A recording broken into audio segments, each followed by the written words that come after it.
намайг хоёулаа харих уу? Хоёлаа зүүн хэлэхгүй байх уу? Манайх нүд гисэн штэ.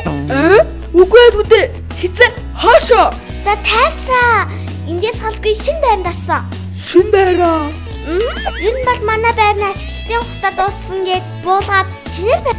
Ер нь бол манай байрны ашиглалтын хугацаа дууссан гэд буулгаад шинээр байсан юм л та. Тэр болтол би түр нисгэж байсан байхгүй юу? Дахиад надаас өсчихдэг байна шүү. Амьдрал чинь яаж ингэж хурдан сайжраад байна? Дүүргээ агчтан байна. Ажлаа сайн хийсний үр дүн гэж аав хэлсэн. Тэгээд ч ганцхан миний амьдрал хай байгаа штэ.